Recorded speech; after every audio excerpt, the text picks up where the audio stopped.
ब्रह्मचर्य है, इसके 8 गलतियां होती हैं जिनसे ब्रह्मचर्य क्षीण हो जाता है।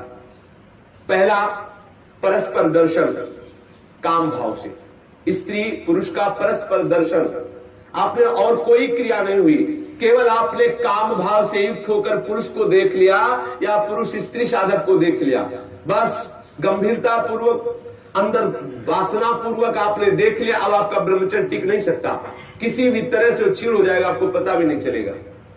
ये 8 प्रकार की गलतियों को सुधार कर लिया जाए तो पूर्ण ब्रह्मचर्य का अनुभव होने लगेगा। कभी भी किसी माता बहन की तरफ दृष्टि जाए, तत्काल उनमें भगवती का भाव करते हुए, जगदम्बा का भाव करते हुए, या श्री जी की सहचरियों का भाव करते हुए, या अपनी बहन का भाव करते हुए। हाँ, अपनी बहन में कहीं गलती भावना थोड़ी आती है, अपनी माँ में कहीं गलत भावना थोड़ी आती है, अपनी बेटी में कहीं गलत भावना थोड़ी आती है। ऐसे सद्भाव रखिए, कोशिश कीजिए कि उनके मस्तक और केशों पर, नेत्रों पर दृष्टि न जाए, चरणों पर दृष्टि रहे। जो चाहे आपन कल्याणा, सुजस सुमति शुभगति शुभ नाना, सो परनार लीलार गुसाई, तजो चौथ के चंद्र किनाई। जैसे चौथ के चंद्रमा को देखने से कलंक लगता है, लोग बचते हैं, ऐसे ही माता बहनों के नेत्र, मस्तक और केस, इन 3 को देखने के लिए अपनी दृष्टि को बचा लो। नेत्रों में नेत्र न मिलने पावे, उनके ललाट और उनके केस पास पर दृष्टि न जाने पावे, उनके चरणों पर दृष्टि रहे। संभाषण करना हो तो सर नीचा करके ही उनसे संभाषण करो। ये आद्य शक्ति जगदम्बा के अंश स्वरूपा है, ये श्री जी की सहचरी है। ऐसा भाव रखकर उनसे वार्ता करो। ज्यादा देर वार्ता मत करो, एकांत में वार्ता मत करो। जहां दर्शन हो तत्काल नेत्र हटा लो। अगर दर्शन होते ही आपने काम भाव से उनको देख लिया तो फिर आप ब्रह्मचर्य नहीं रह सकते, या वो ब्रह्मचर्य नहीं रह सकती जिसने पुरुष को काम भाव से देख लिया। पहली गलती। दूसरा है स्पर्श करना, किसी भी बहाने से परस्पर स्पर्श करना, किसी भी अंग का स्पर्श करना। हम भले प्रकट नहीं कर रहे हैं अपनी वासना, लेकिन किसी भी बहाने से पुरुष या स्त्री के शरीर का स्पर्श करना परस्पर विपरीत भावना से, ये दूसरा लक्षण। यदि आप प्रकट तो नहीं कर रहे लेकिन किसी भी बहाने से आप स्पर्श कर रहे हैं, आपके अंदर काम का भाव चल रहा है, तो आप ब्रह्मचर्य नहीं रह सकते, आपका ब्रह्मचर्य क्षीण हो जाएगा। दूसरी गलती। तीसरी गलती, केली विलास क्रीड़ा को देखना। किसी भी जीव के केली विलास क्रीड़ा को देखने से अपने मन में वैसी भावुकता प्रकट हो जाती है और हम ब्रह्मचर्य खो बैठते हैं। चौथी बात, परस्पर बैठ करके एक दूसरे के रूप का गान करना। आप बड़ी सुंदर हो, या आप बड़े सुंदर हो, आपकी बहुत याद आती है, या वो बहुत सुंदर है, वो हमको बहुत चाहती है, वो हमको बहुत चाहते हैं। ऐसी परस्पर में वार्ता करना या एकांत में उसके गुण कीर्तन करने से ब्रह्मचर्य का नाश हो जाता है। पांचवा, एकांत में बैठ करके भाषण करना। एकांत में बैठकर कभी भी साधक को ऐसी गलती कभी नहीं करनी, भले वो भागवती उपदेश क्यों न हो। जब आप देख लीजिए कि हमारे चित्त पर पुरुषत्व का अभिमान नष्ट हो गया है, किसी भी स्थिति में हमारे हृदय में भावना नहीं आएगी कि भोग्य वस्तु है, तो फिर सच्चिदानंद भगवान की अपार कृपा है, फिर त्रिभुवन में आपको कोई हिला नहीं सकता। नहीं स्वात्मा रामम विषय मृग तृष्णाम भ्रमयति। ज्ञानी भ्रष्ट हो सकता है लेकिन बोधवान नहीं, भक्त विचलित हो सकता है लेकिन प्रेमी नहीं। जो प्रेम से युक्त हो चुका है, जो बोध संपन्न महापुरुष है, क्योंकि जब सर्वत्र सच्चिदानंद में भगवान श्री कृष्ण दिख रहे तो कौन किसको भ्रष्ट कर सकता है। जब तक स्त्री पुरुष का अहम है तभी तक ऐसी भावना का जो भयावह स्वरूप है उससे बचना चाहिए, तभी तक ऐसी भावना हमारे हृदय में हावी होती है। इसलिए साधक को कभी भी एकांत में, स्त्री शरीर साधक को कभी भी पुरुष शरीर साधक से एकांत में कभी भी भाषण नहीं करना चाहिए। अगर करने का अवसर आए तो मैदान में आ जाना चाहिए, खुले में आ जाना चाहिए, जहां सब लोग आपको देख रहे हो, जिससे आपके हृदय में वो गलती नहीं होने पाएगी। यदि आप ऐसा कर रहे, भले भागवती उपदेश ही कर रहे हैं, तो भी आप ब्रह्मचर्य नहीं रह सकते, ऐसा शास्त्र का आदेश है।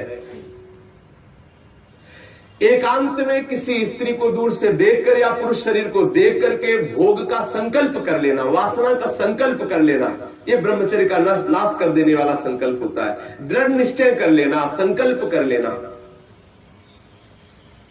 या विपरीत देह वाले, जैसे पुरुष या स्त्री, विपरीत देह वाले संग में एकांतिक केली कर लेना। ये 8 प्रकार के जो ब्रह्मचर्य नष्ट करने वाले भाव है, इनसे पूर्णतया बचा जाए। जो ब्रह्मचर्य रहना चाहे कभी भी कामुक दृष्टि से परस्पर शरीरों को ना देखे, स्त्री शरीर साधक या पुरुष शरीर साधक परस्पर किसी को कामुक दृष्टि से न देखे, कभी बुरी भावना से किसी भी माता बहन का स्पर्श न करे, कभी भी किसी भी तरह से अपने निकट ना आने दे, ना उनके निकट जाए। ये बहुत काम की बात है, इसे साधारण मत समझिए। हम भजन करते हुए भी जो आनंद का अनुभव नहीं कर पा रहे, यही गलती है, हम यही मिस्टेक कर रहे हैं। भले हम किसी का संपर्क नहीं कर रहे, लेकिन हमारे अंदर वासना की गणित लगती रहती, इसीलिए हमें परमानंद का अनुभव नहीं हो रहा। हमें सावधानी रखनी है। देखो, ये ऐसा कोई अपने में ना जाए कि मैं सिद्ध हो गया हूं, मैं जैसा मनमानी आचरण चाहूं कर सकता हूं। भगवान व्यासदेव जी ने लिखा है कि बड़े बड़े विद्वान भी इस आकर्षण में अपने आप को ढीला मानते हैं और गिर सकते हैं। इसलिए सावधानी पूर्वक, विद्वानों को भी ये जो आकर्षण है खींच सकता है, इसलिए सावधान रहे। कभी भी ब्रह्मचर्य व्रत धारण करने वाले उपासक को या गृहस्थ धर्म धारण करने वाले गृहस्थी को भी अपनी पत्नी के सिवा कभी और के साथ एकांत में संभाषण नहीं करना चाहिए। किसी को काम भरी दृष्टि से नहीं देखना चाहिए, किसी के काम भाव से स्पर्श नहीं करना चाहिए, किसी को काम भाव से न समीप आने देना चाहिए न समीप जाना चाहिए। कभी किसी को एकांत में परस्पर विरोधी शरीर वाले को, स्त्री पुरुष शरीर वाले को खेलना नहीं चाहिए। कोई भी खेल अकेले में नहीं खेलना चाहिए। कभी भी एकांत में बैठकर मजाक नहीं करना चाहिए, कभी भी एकांत में बैठकर बातचीत नहीं करनी चाहिए। अपने मन को ही आप मित्र और शत्रु समझो। विषयों में लगा हुआ मन शत्रु है और प्रभु के भजन में लगा हुआ मन मित्र है। इसलिए सावधान, कभी भी एकांत में ब्रह्मचर्य धारण करने वाले को स्त्री का संग कदापि नहीं करना चाहिए, नहीं तो उसके हृदय में वासना जागृत हो ही जाएगी। इसलिए सावधानी रखनी चाहिए। ये जो इन गलतियों का सुधार कर लेता है, वो ब्रह्मचारी पूर्ण रूप से ब्रह्मचर्य रह सकता है। एक बार फिर ध्यान दिया जाए, किसी भी तरह से हम किसी भी माता बहन को या माता बहन किसी भी पुरुष को काम दृष्टि से न देखें। दूसरी बात, किसी बहाने से हम परस्पर स्पर्श ना करें। तीसरी बात, किसी भी तरह से हम उनके साथ कोई क्रीड़ा ना करें, कोई खेल न खेलें।